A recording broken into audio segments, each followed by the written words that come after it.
Bonjour à tous, aujourd'hui on termine le QCM du concours GP Polytech 2023 avec les 3 derniers exercices de ce vrai ou faux. Donc à chaque fois vous avez une affirmation, il faut dire si c'est vrai ou faux. Donc on a ici 2 exercices sur des probabilités et un exercice sur la géométrie dans le plan. Voilà, on est parti avec cet exercice 7 et sur les formules de probabilité conditionnelle. Alors on est ici sur des questions de cours. On prend 2 événements A et B de probabilité non nulle, c'est-à-dire entre 0 et 1. D'accord, non nul et non, ici, probabilité non égale à 1. Voilà. Donc P de A et P de B sont dans donc 0, 1. Alors, on a beaucoup de probabilités conditionnelles, donc je rappelle la formule. Je vais le faire en même temps que l'affirmation A. On nous donne P de A sachant B. Ce petit B ici, c'est une condition. Dans le cours, c'est la probabilité de l'intersection des deux, P de A inter B, sur P de B. Alors, à savoir, chose importante, dans les probabilités, dans les ensembles, si A inter B, c'est pareil que B inter A. D'accord? Donc, la probabilité de A inter B, c'est aussi la probabilité de B inter A. Donc, il n'y a pas d'importance à mettre l'un avant l'autre. Donc ici, P de A sachant B, c'est P de A inter B sur P de B, mais c'est aussi, si vous préférez, P de B inter A sur P de B. Alors, on peut écrire ça, vous voyez, parce que P de B est non nul. Petit détail, vous voyez. Ici, P de B est différent de 0. Donc, on a le droit. Ça veut dire qu'ici, je peux faire un produit en croix. Donc, si je fais P de A sachant B fois P de B, j'obtiens P de A inter B ou P de B inter A. On a dit que c'était pareil. Maintenant, je fais pareil avec P de B sachant A. Donc, j'écris la formule P de l'intersection dans l'ordre qu'on veut, diviser cette fois-ci par la probabilité de la condition P de A. Remarque, P de A est non nul, donc je peux écrire cette chose-là. Je fais le même produit en croix. Donc, j'obtiens P de B sachant A fois P de A est aussi égal à P de A inter B. Donc quand on égalise les deux, eh bien P de A sachant B fois P de B, c'est bien égal à P de B sachant A fois P de A. C'est exactement ce qu'on vous propose dans l'affirmation A. Donc elle est tout à fait vraie, cette affirmation A. L'affirmation B. Alors j'applique la formule P de A sachant A. C'est donc P de A inter A sur P de A. A inter A, c'est A. Ça fait P de A sur P de A. Ça fait bien 1, donc c'est vrai. De toute façon, la probabilité que A se réalise, sachant que A s'est réalisé, ben c'est sûr, puisqu'on est dans les cas où A s'est réalisé, donc c'est évidemment un événement certain. Donc c'est bien 1. Ensuite, la suivante, elle est fausse. Alors je vais vous montrer ça de façon finalement assez visuelle en faisant un arbre. Si je fais un arbre avec P de A, enfin avec A bar, ici j'obtiendrai B, B bar. Regardez bien où sont les événements et les probabilités dont on nous parle. P de B sachant A bar, P de B sachant A bar, c'est ici. Alors, je vais le mettre en jaune, ici, sur ce chemin-là. Voilà, je trouve P de B sachant A bar. D'accord? Donc, le complément à 1 de P de B sachant A bar, c'est ce qu'il y a en dessous. Mais en dessous, moi, j'ai quoi?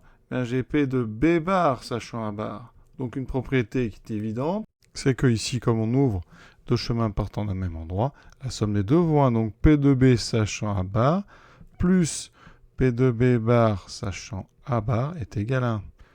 Mais ici, vous voyez, il y a une petite différence, c'est que là, il y a un piège, ça n'est pas A bar ici. D'accord?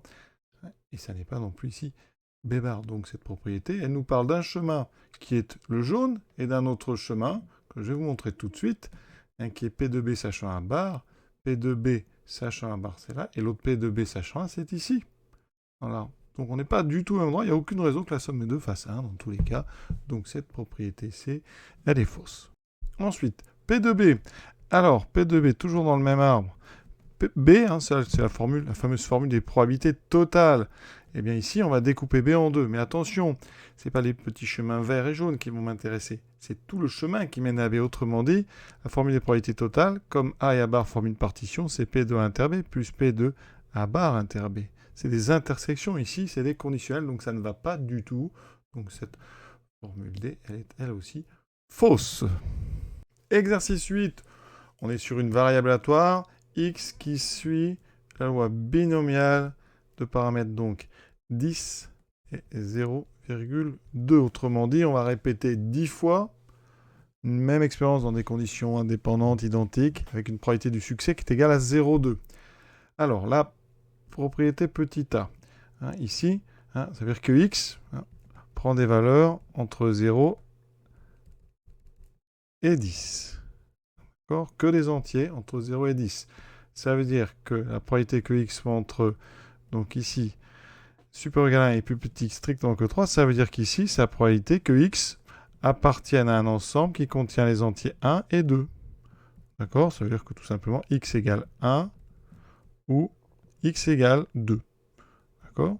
Pour être clair en français, ça veut dire qu'ici, donc, ça veut dire que p de x égale 1 ou p de x égale 2, ça veut dire que ça veut dire que x est inférieur ou égal à 2, mais attention, quand on met x inférieur ou égal à 2, ça veut dire qu'il peut aussi être égal à 0, donc je dois enlever la probabilité que x soit égal à 0. Donc ici, hein, ça veut dire que la proposition qu'on vous fait, la A, elle est tout à fait vraie. Voilà. Alors, sinon, vous faites des listes d'ensemble. Hein. Là, je suis dans 1, 2. Hein. Quand je mets x inférieur ou égal à 2, ça veut dire que x appartient à 0, 1, 2. Donc forcément, j'ai rajouté 0. Donc je dois lui enlever la probabilité que x soit égal à 0. Autre façon de faire, vous pouvez enlever le strict tout de suite en disant que c'est la probabilité que x soit entre 1 et 2, avec des inférieurs ou égaux ou égal. Ensuite, si vous voulez rajouter 0, eh bien vous mettez entre 0 et 2, mais par contre, attention, hein, il faut enlever la probabilité que x soit égal à 0. Et donc ici, p de x entre 0 et 2, c'est comme x de toute façon ne peut pas être plus petit strictement que 0, ça c'est la probabilité que x soit inférieur ou égal à 2. Voilà comment on peut l'expliquer aussi. On passe à la B, p de grand x strictement plus grand qu'un est strictement positive. Alors, p de x strictement plus grand qu'un, c'est p de x supérieur ou égal à 2. Alors, p de x supérieur ou égal à 2, est-ce que c'est strictement positif? Si on regarde déjà, la probabilité que x soit égal à 2, hein, alors ici, on a ici p égale 0,2. Ça veut dire que l'espérance de notre variable aléatoire, la formule pour une loi bien ici, NP, ça fait 10 fois 0,2, ça fait 2. Donc en moyenne, on a 2. Donc forcément, P de x égale 2 n'est pas égal à 0. En plus, P de grand x égale 2, c'est donc 2 parmi 10, 2 succès parmi 10, fois le succès à la puissance 2, fois l'échec à la puissance 8. Donc ça, on voit bien que c'est différent de 0. C'est strictement positif. P de x supérieur ou égal à 2, ben, c'est P de x égale 2, et vous rajoutez en plus toutes les valeurs pour lesquelles x est supérieur ou égal à 3. Donc forcément, c'est strictement positif. Une question un peu étrange, hein. Assez évident, on peut répondre vrai directement, il n'y a vraiment pas de souci là-dessus. De toute façon, les probabilités, elles sont jamais nulles, parce qu'on a une formule. Formule de n'importe quelle probabilité ici, c'est n parmi p, p succès parmi p succès parmi n, p parmi n, fois, donc ici c'est parmi 10, fois le succès à la puissance p, fois l'échec 0,8 à la puissance n-p. Donc ça, c'est toujours différent de 0. Ça peut être très faible, mais ça n'est jamais nul. Donc ici, p de x est forcément strictement positif, puisque c'est une somme de nombres strictement positifs. On passe à la C. P de x égale 0. J'utilise la formule que je viens de donner. 0 parmi 10 fois le succès à la puissance 0 fois l'échec à la puissance 10. Donc 0 parmi 10, ça vaut 1. Et vous voyez que ça ne donne pas 0,2 puissance 10, mais 0,8 puissance 10. En fait, ce qu'on vous a donné, c'est P de x égale 10, et pas P de x égale 0.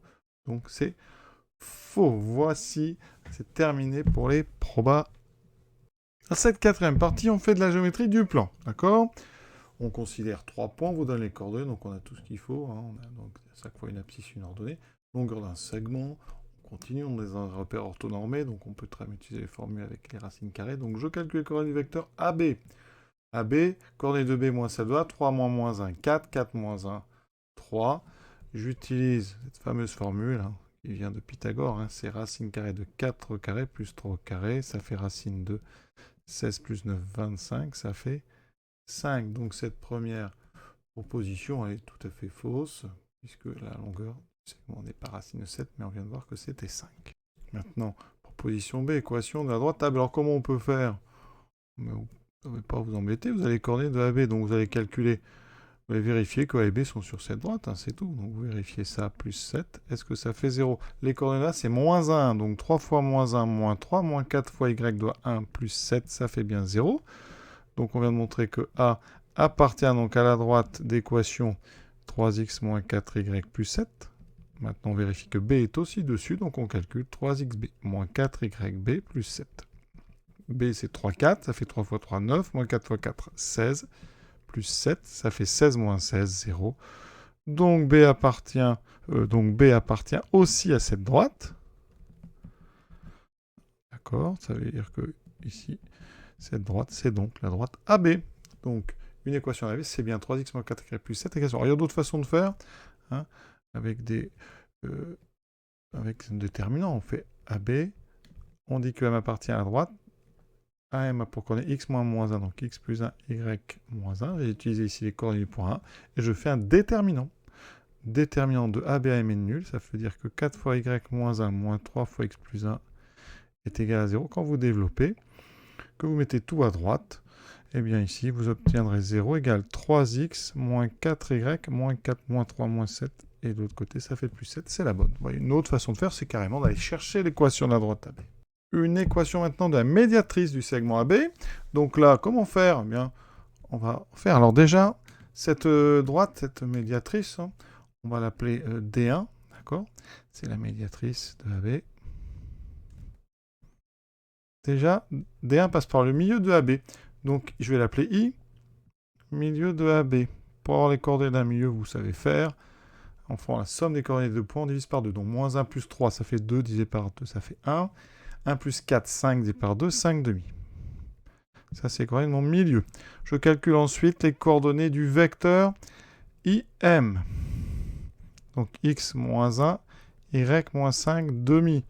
Hein, et on sait que la médiatrice, je vais faire un petit dessin, vous avez votre segment AB. La médiatrice, elle passe par le milieu, elle est orthogonale. Donc, je vais faire un produit scalaire avec AB. Le vecteur IM, hein, I est ici. Le point MI parcourt à droite, donc je dois avoir un MI qui est orthogonal à AB. AB a pour coordonnées 4, 3. Je calcule ce produit scalaire, il doit être égal à 0. Donc, ça me donne 3 fois x moins 1. Pardon, le produit scalaire, je mélange. C'est 4 fois x moins 1, c'est le produit des x.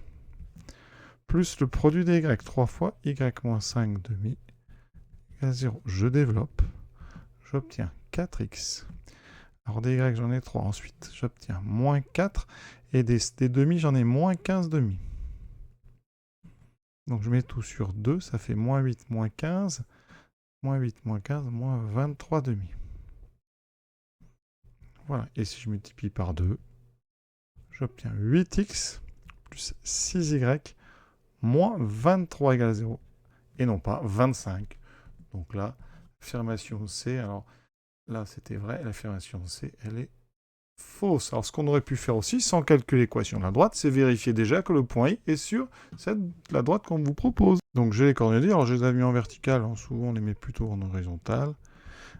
Mais je regarde, je calcule 3, alors non on fait 8, pardon, 8xi plus 6yi moins 25, est-ce que ça fait 0? Ça fait 8 plus 6 fois 5 demi moins 25. J'obtiens 8 plus, alors ici on simplifie par 2, ça me fait 3. 3 fois 5, 15. Moins 25, ça fait moins 23. Moins 25, ça fait moins 2. C'est différent de 0, vous voyez. Donc I n'appartient pas à la droite qu'on vous propose. Ça ne peut donc pas être la médiatrice, puisque la médiatrice est censée passer par le milieu. Donc ça, oui, c'était beaucoup plus rapide à faire. Donc faux. Dernière question, le projeté orthogonal du point C sur la droite AB.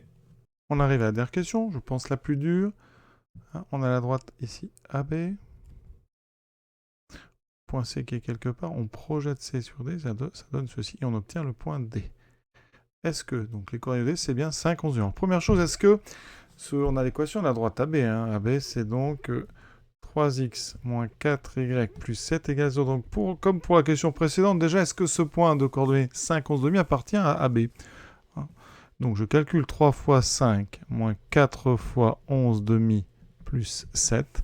Ça fait 15 moins, je simplifie par 2, moins 22 plus 7. Cette fois-ci, ça fait bien 0. Donc déjà, le point de coordonnées, alors je ne sais pas, hein, il s'appelle... on va l'appeler D, mais je ne sais pas si c'est le projeté orthogonal de ce point D. Déjà, il appartient à la droite AB. Donc ça commence bien. Maintenant, la question c'est, est-ce que ici, on a un angle droit, hein, c'est-à-dire ici, est-ce que la droite CD est orthogonale à la droite AB? Donc on va calculer les coordonnées de CD. Donc coordonnées de D moins celle de C, ça fait 5 moins 8 moins 3. 11 demi moins 3 demi, 11 moins 3, ça fait 8. Ça fait 8 demi, donc 4.